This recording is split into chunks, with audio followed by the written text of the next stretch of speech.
First the worst, second the best, third the nerd, fourth the borth, fifth the biff. Yeah, those last two you just sort of make up as a kid. For spring football fans though, they are hoping fifth is the charm, with the UFL the latest attempt to make something happen in this regard. There are certainly reasons for optimism, even if history tells us to not get our hopes up. I'm Cheyenne Hollis, this is the Touchback, and if the UFL and spring football are ever going to succeed, well, they need to be allowed to do so without the rug being pulled out from under them. This is the USFL! I'll be honest with you, I am not all of that excited by the UFL's inaugural season. It just hasn't resonated with me the other launches of spring football leagues in years past has. Nothing about it has really grabbed my attention, and maybe, just maybe, that's a good thing. Too often expectations have been high, perhaps even unrealistically so. Now some of you may say I'm not a fan if I'm not excited about the UFL season. To counter that, I raise you this. Do you have the AAF app still installed on your phone?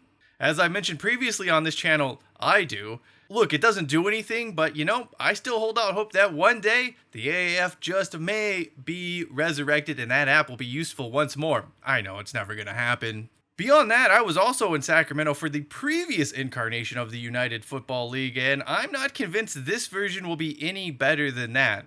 None of that matters though. What does matter is that we are now going into the fifth year, the fifth different attempt of spring football, and this is the fifth different version to have launched.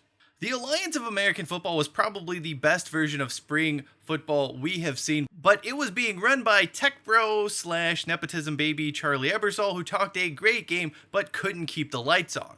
2020 brought us the XFL 2.0, which again was pretty good but got crushed under the weight of the pandemic. Vince McMahon then needed to sell the entity in order to purchase Bloomingdale's gift card so he could cover up horrific sex crimes. In other words, the XFL 2.0 had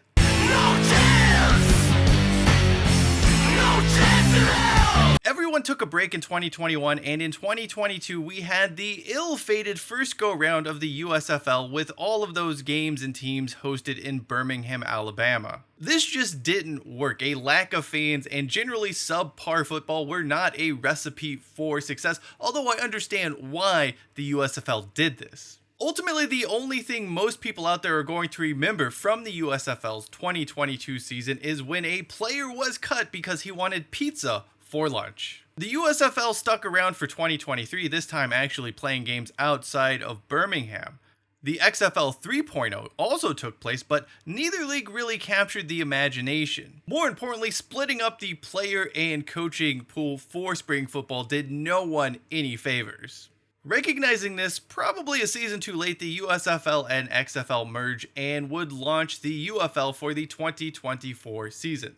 This is now the fifth different attempt in recent times to make spring football a thing. Now, there are plenty of diehards out there. I shouldn't say plenty. There are some diehards out there ready to ride or die with whatever happens to come their way as it relates to gridiron action in March, April, May, and so on. There's also quite a bit of apathy towards spring football after 4 different leagues have come and gone in 5 years, none of which are with us right now to this day. That is without question the worst possible way to build a professional sports league. The first season of any league should be seen as basically irrelevant. If you want to build something long-term, you need to just plow through it, make a bunch of mistakes, learn from those, see what works, and then start building the foundation from there. It's almost like a sitcom in that regard. The first season of just about every sitcom out there are a few exceptions, but by and large, most sitcoms in that first season are bad. More often than not, writers, actors, everyone is just trying to figure out what the idea is, if it has any juice, and then you try to refine things to a final, more polished version. In the sports world, the first season of the MLS, really the first few seasons of the MLS, were very much like that as well. Let us never forget those hockey-style shootouts the league tried to make work.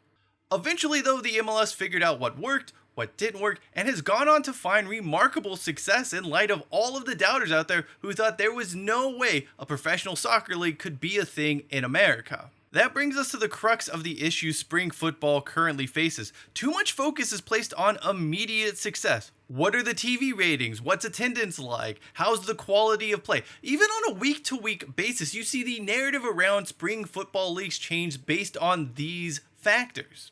Oh no, ratings are down after 1 week. Is the XFL in trouble? This isn't a 1 or 2 week proposition though. It's not a 1 or 2 year shot. Sports leagues take years, plural, years to establish. What happens in year 1 is a test case. It's almost irrelevant. You just want to see what works.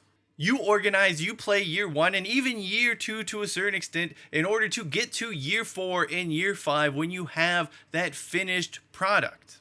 Yet all of the recent incarnations of spring football have never been allowed to grow organically like this.